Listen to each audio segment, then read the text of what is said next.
Hello, YouTubers. Welcome to Level-Headed News. This is your host, Brenda. I have one more here this morning. This just got a hold of, so I thought I'd throw it on today's shows. There are 6 articles in this episode, and all the URLs are in the description of this video for your convenience. The first one here is off of 100% Fed Up Smoking Gun. SA request on Trump Tower came after Obama's Attorney General Loretta Lynch on plane. As we said yesterday, Trump would not have made these charges against Obama without having strong evidence. We predict things are about to get even uglier for the crooked Democrats.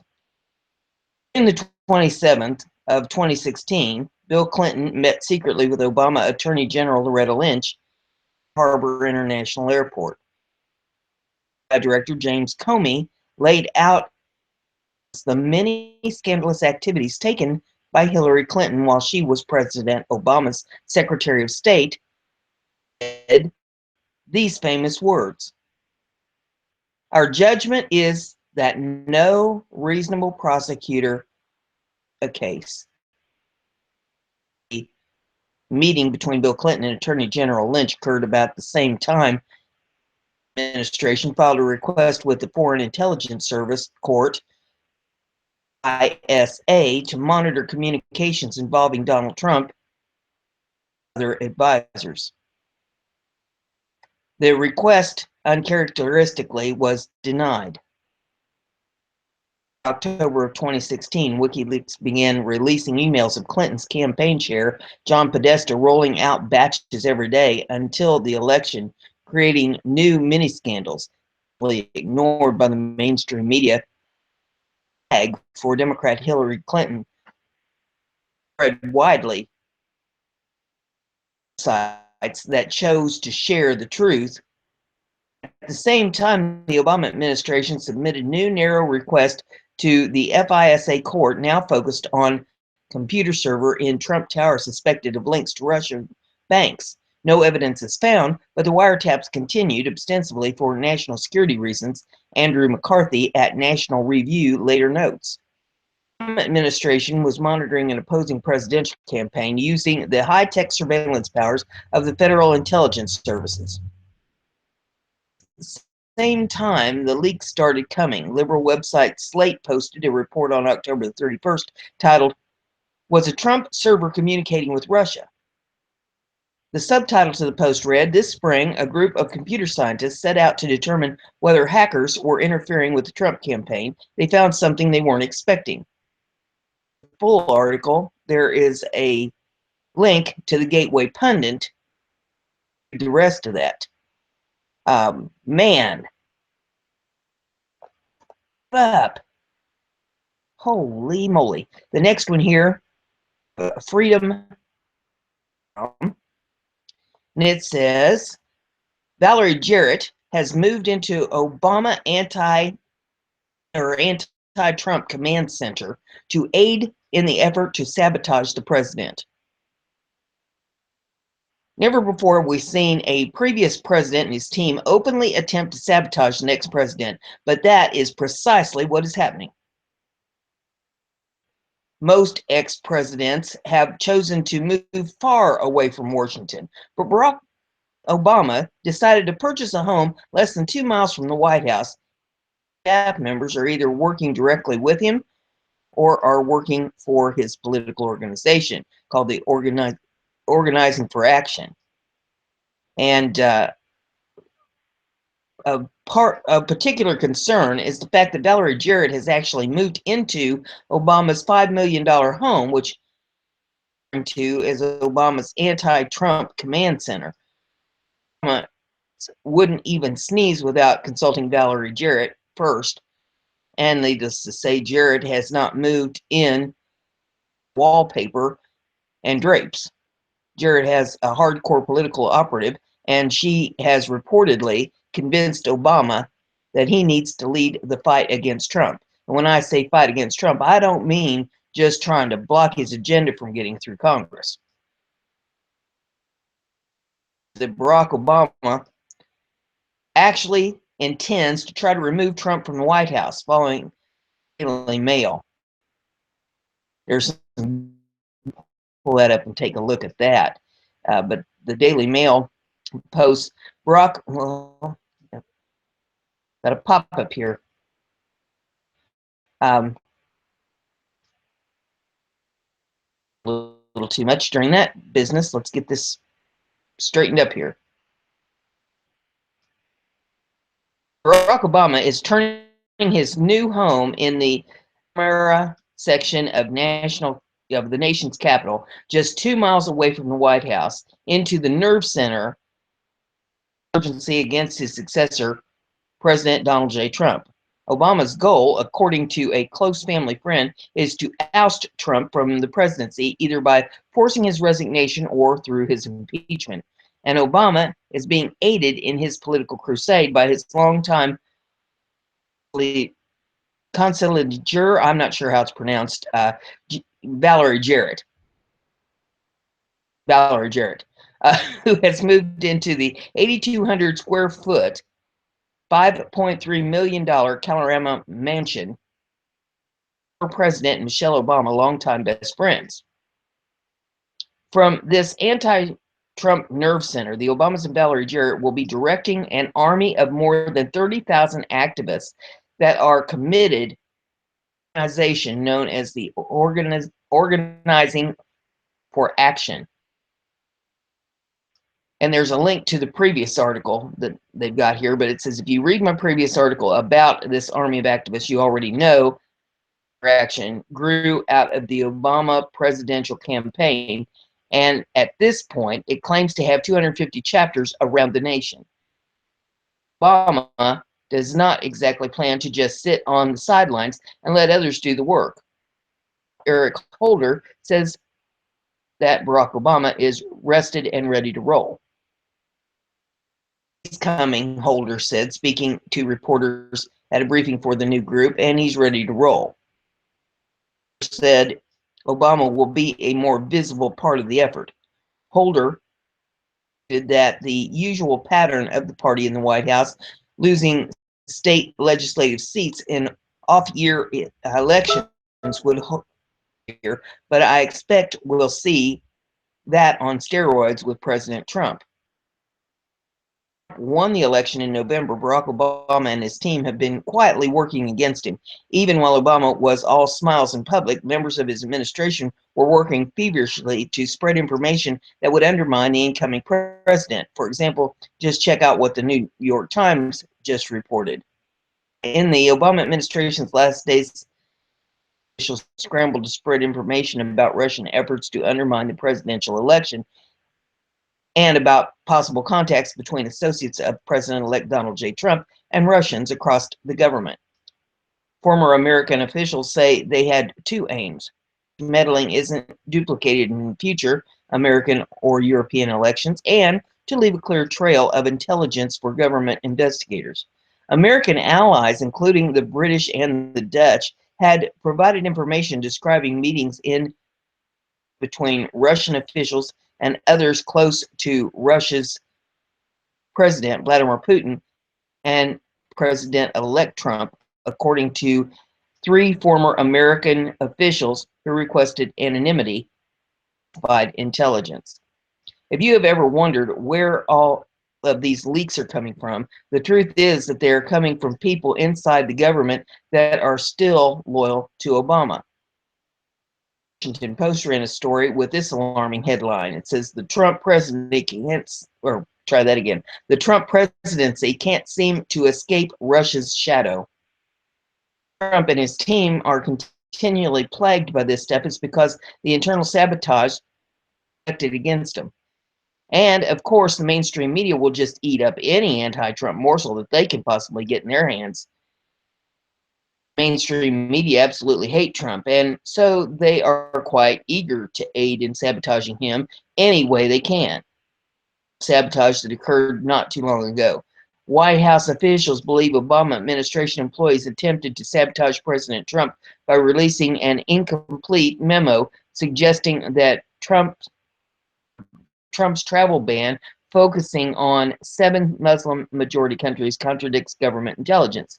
The Associated Press reported on Friday that a leaked Department of Homeland Security document indicated that filtering immigrants by citizenship would not likely prevent terrorists from entering the United States.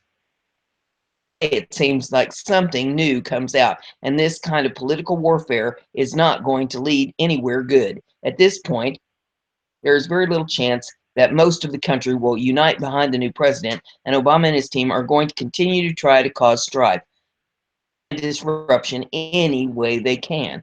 And anytime street protests break out against Trump, Obama and his leftist allies are going to do the best to fuel the fire. Eventually, this could result in the kind of widespread civil unrest that I portrayed in my apocalyptic novel, The Beginning of the End. But Obama and his allies don't seem to be very concerned about the long-term due to this country. Be absolutely obsessed with doing whatever's necessary to destroy Donald Trump. A lot of people were hoping that the political nastiness would end once the campaign was over, but instead it appears set whole new level. Unfortunately, I don't see any way that this is going to end well.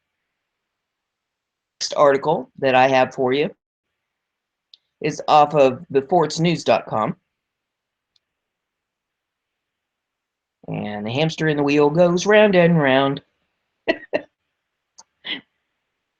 See, you never know what you're going to hear on this show. Here we go. President Oprah that in 2020 election will feature an epic battle between Donald Trump and Oprah Winfrey. Scroll down. This is when Donald Trump originally announced that he was going to run for president. Whoops. Well, little too jumpy there, hamster. Back up to the top of the page. Okay. We're headed the right direction. Now, there we go. When Donald Trump originally announced that he was going to run for president, he said the ideal choice for a running mate was Oprah Winfrey.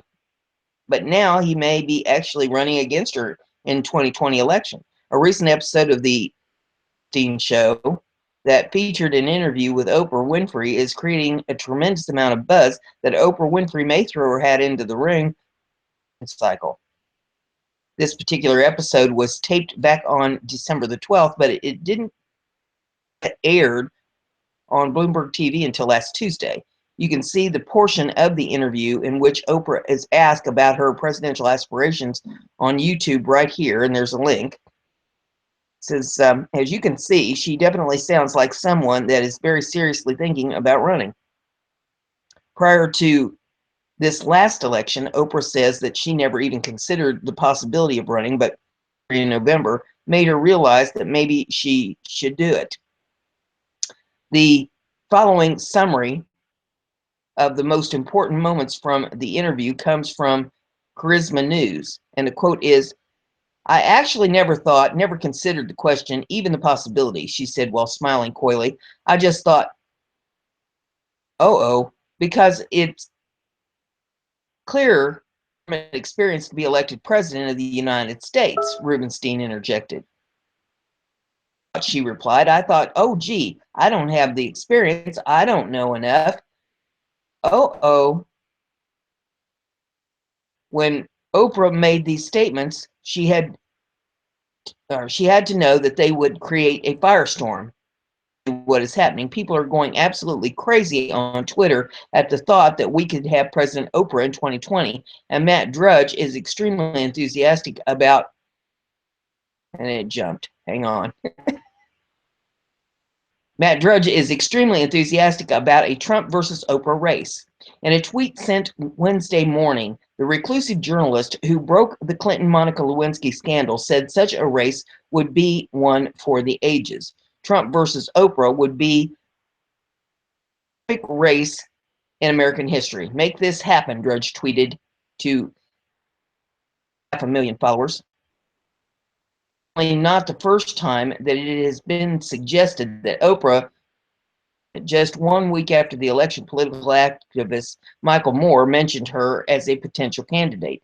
Democrats would be better off if they ran Oprah or Tom Hanks. Why don't we run beloved people? Moore told CNN's Jake Tapper on State of the Union.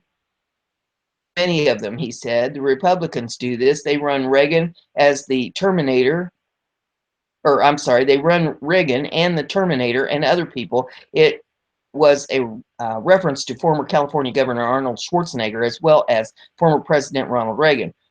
Why don't we run somebody that the American people love and are really drawn to, have good politics and all that, Moore said.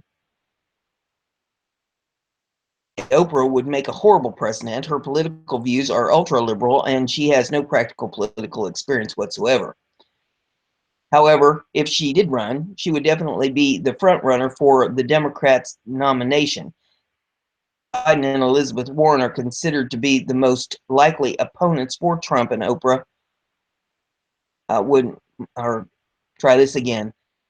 The Bidens are considered to be the most likely opponents for Trump, and Oprah would almost certainly trounce either of them. But will she actually do it? Oprah's friend Gayle King is saying that is not going to happen. I was in the audience that day, and it was when she was playing with David because they have such a great rapport, said Winfrey's close pal and CBS This Morning's co-host Gayle King. Early Thursday interview Oprah gave suggesting that she was thinking of running for president. But I also heard on the Oprah Winfrey Show over the years, you always have the right to change your mind, but I would bet my born and any unborn children to come that ain't never going to happen, King emphatically added, and hopefully it will not happen. But the ironic thing is that very first person that Donald Trump suggested as a potential running mate when he announced his candidacy in 2015 was Oprah Winfrey. The following comes from the New York Post. Turned celebrity TV star Donald Trump already had an aha moment about his 2016 running mate. For the White House Tuesday, Trump appeared on ABC and said Oprah Winfrey would complete his presidential dream ticket. I think Oprah would be great. I'd love to have Oprah, Trump said. I think we'd win easily, actually. I'll bet you don't remember that, do you? And in his new book entitled The Making of the President in 2016, Roger Stone reminds everyone that Trump actually floated the idea of Oprah as his running mate all the way back to 1999 during an interview with Larry King. The following is an excerpt from Roger Stone's new book that was posted on InfoWars. In the interview, Trump dropped the bombshell #1. So I'm going to form presidential exploratory. I might as well announce that on your show. Everyone else does, but I'll be forming that as an effective, I believe, tomorrow. Trump told the crusty interviewer, and we'll see. I mean, we're going to take a very good, strong look at it. And just minutes later, Larry went in for it and asked him if he had a vice presidential candidate in mind. Trump hesitated briefly, as if to ponder his answer, and then stunned everyone, including King and no doubt Oprah herself. Oprah, I love Oprah, Trump said. Oprah would always be my first choice. She's a terrific woman. She is somebody that is very special. If she'd do it, she'd be fantastic. I mean, she's popular, she's brilliant, she's a wonderful woman. The following day, the newspaper and TV news were filled with talk of Trump and Oprah. I honestly don't know what Trump was thinking because Oprah Winfrey definitely does not belong in politics. Even if Oprah does not run for president, Trump's victory has a lot of other celebrities thinking that they could do the same thing that he did. Other big names that have been floated as potential candidates in 2020 include Mark Zuckerberg, Kanye West, Mark Cuban, and Dwayne "The Rock" Johnson. As you can see, we have entered a strange new era in American politics, and there is no telling what craziness we may see during the next election cycle. Michael Snyder is the publisher of the Economic Collapse blog, and The Truth, and you can follow him on Twitter if you click on a link here. He's the one that wrote this article. So there you have that. The next article that I have for you is off the Gateway Pundit. And it says, WikiLeaks destroys Obama, reveals history of wiretapping friends and rivals. Is gaining traction. WikiLeaks revealed documents proving that Obama has a history of wiretapping and hacking friends and foes. One in particular, WikiLeaks document, Obama bugged a meeting between UN Secretary General Ban Ki-moon and German Chancellor Angela Merkel. Obama also intercepted a call between then French President Sarkozy and Merkel. This is, let's see. There's, I'm not sure what this is off of, but it's an insert here that WikiLeaks has put out. It doesn't have a tweet on it, so I don't think it's a tweet, but it says Obama has a history of tapping and hacking his friends and rivals. WikiLeaks, and it's really, really fine print, and I'm not going to blow it up to read it. If you want to read it, you can pull it up yourself. Well, yes, I guess it is a tweet because it says that it's had 14.7 thousand retweets. Obama wanted Hillary to win the election. It's not because he likes Hillary. He knew all of his crimes would come to light. And there is a link where you can click to read the full WikiLeaks report.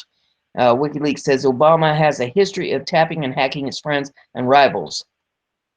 So there you have that. The next one is off of Breitbart. DHS pauses fast track B approvals for 6 months. Officials at the Department of Homeland Security have announced they are temporarily closing a fast track process for companies seeking to hire foreign professionals via the controversial H-1B outsourcing program. Officials working for DHS Chief John Kelly to shut the premium processing loophole for 6 months will likely delay approval of H-1B visa requests for months. And some immigration lawyers who make their living by importing foreign replacement workers into the United States. And it's in there if you want to read those. It says the bureaucratic maneuver is not a full reform of the program, which now allows at least 650,000 lower wage foreign professionals to work throughout the United States in jobs sought by young American graduates, professionals trying to get their own teenagers into college. The maneuver may not even reduce the annual inflow of foreign workers, but it buys time for President Donald Trump to reform the program during the 2016 campaign. I will end forever the use of the H-1B as cheap labor program and institute an absolute requirement to hire American workers first for every visa and immigration program, he said in a March 2016 statement. No exceptions, he added. The new decision comes The new decision comes 4 weeks before April the 1st, when Trump's deputies were required by law to quickly distribute roughly 65,000 more H-1B visas to U.S. and foreign to import cheap white-collar contract workers into the U.S. labor market. The H-1B program is politically unpopular among white-collar professionals because it transfers U.S. professional jobs to foreign workers. Numerous polls show overwhelmingly favor get Americans and immigrants into jobs ahead of additional immigrants or contract workers. But the H-1B program is backed by many prestigious companies which are trying to reduce the payroll costs of their professional employees. The companies include Google, Microsoft, Amazon, Facebook, Comcast, Carnival, Disney, McDonald's, Caterpillar, and Uber. Approval of the fast track process was slammed by immigration lawyers and by advocates for cheap white-collar labor. List of tweets, if you want to pull it up and read those. It says the H-1B is only one of several contract worker programs used by companies to import foreign professionals. Overall, the population of foreign contract workers in the United States is at least 1 million, because at least two other additional contract worker programs include at least 300,000 foreign white-collar contract workers. The program annually hands out at least 110,000 multi-year visas to foreign workers and also creates a huge of at least 650,000 foreign doctors, scientists, managers, professors, software experts, statisticians, pharmacists, and designers. The program is also used by many US-based Indian outsourcing firms who usually rent their H-1B employees to American companies. U.S. universities have also used the program to build a workforce of 100,000 H-1Bs in prestigious jobs, including professors, doctors, and scientists. This increased supply of foreign graduates pushes many middle-aged American professionals out of their careers and pushes younger American graduates into different careers with lower salaries. The sidelined American professionals and their families have been a huge source of support for Trump among university-educated voters because of Trump's promise to reform the program. The article that I have for you this morning is off of the Conservative Daily Post, and it says, with the media focused on attacking Trump, Congress quietly passes Bill S-211 to reform immigration. President Trump has been walking a difficult road since he entered the office just under a month ago. Compared to what he is facing in the White House, his impossible election looks simple. Every action he takes is scrutinized and criticized by liberals, the media, and even some Republicans. They have joined forces to try to make it impossible for President Trump to actually accomplish anything. They have had a fair amount of success, and many Trump actions are taking longer than they should to complete. Focusing on the commander-in-chief, waiting to see how they can interfere next, a Republican Congress has been working quietly behind the scenes without the normal scrutiny. They have been able to accomplish several major bills that will only serve to aid President Trump. Immigration is at the top of everyone's list for contentious subjects. President Trump is fighting to fix the problem, but with liberals standing fast, he is forced to take smaller, slower steps. On the other hand, Congress has made some important ones, and nobody seems to have noticed. The S-211 State Refugee Security Act, introduced by Senator Ted Cruz. This bill allows governors the ability to reject the settlement of any refugee in that state. This would be the default stance unless there is adequate assurance that the alien does not present a security risk. This is vital to states such as Minnesota and Washington, who have opposed the settlement of refugees within their state and were essentially overruled by the Obama administration. That the states should have a say. It's their resources and their citizens who are being drained when these huge resettlement camps are placed. States that have large resettlements have been torn apart, and their crime rate spiking as refugees run rampant. S-180, introduced by Senator Chuck Grassley, would change the criteria to be eligible for certain H-1B and L-1 work visas. Immigrants applying for these would need to have a U.S. degree in that field for an acceptable equivalent. 643, Visa Overstays Enforcement Act, introduced by Representative Lou Moretta, would increase penalties if immigrants overstay their visa terms. Those who violate the dates on their visas would face a fine and up to 6 months in jail. Subsequent offenses would carry a penalty of up to 2 years in jail.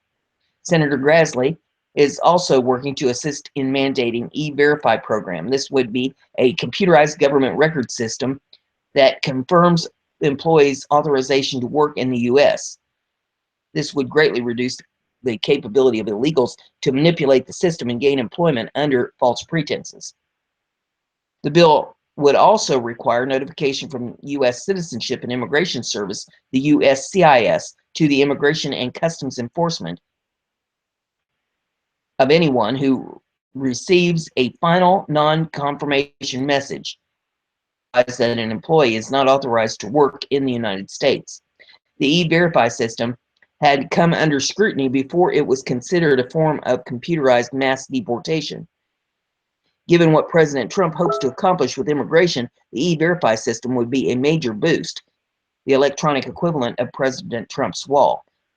In similar security vein, the House approved almost 20 bills regarding the Department of Homeland Security DHS procedures, including H.R. 505, strengthen accountability or deployment of border security technology.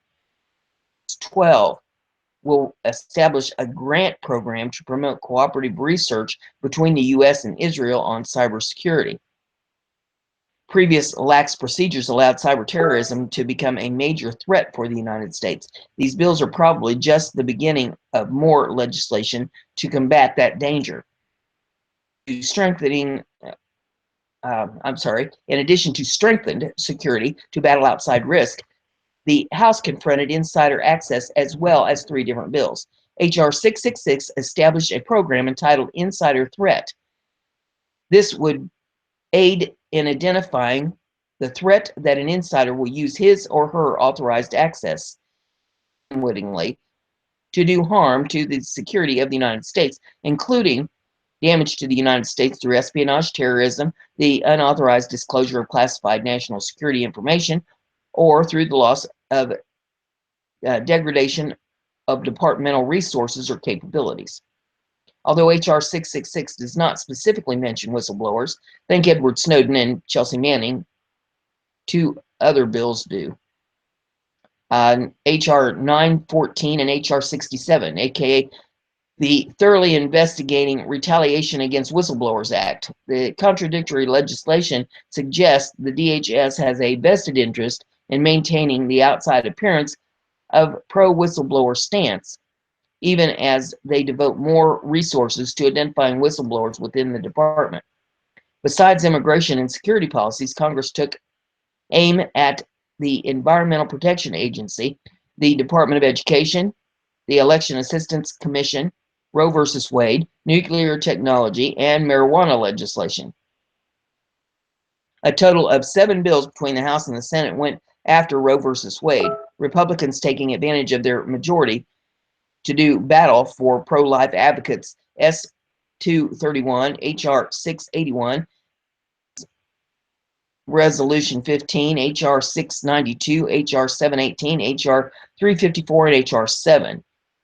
Each of these 7 tackles a piece of the long-standing right to choose legislation, including disposal of fetal parts and defunding Planned Parenthood.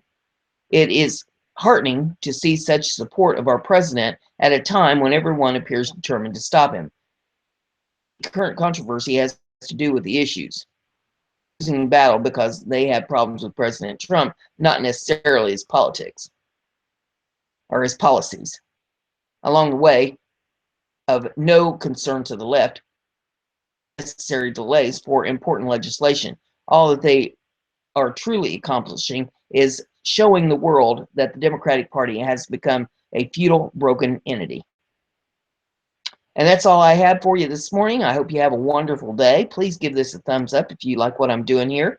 And you haven't subscribed yet, please do. That way you'll stay informed. Share it on your social media and everybody will get to hear the news. Have a great day. We'll see you later.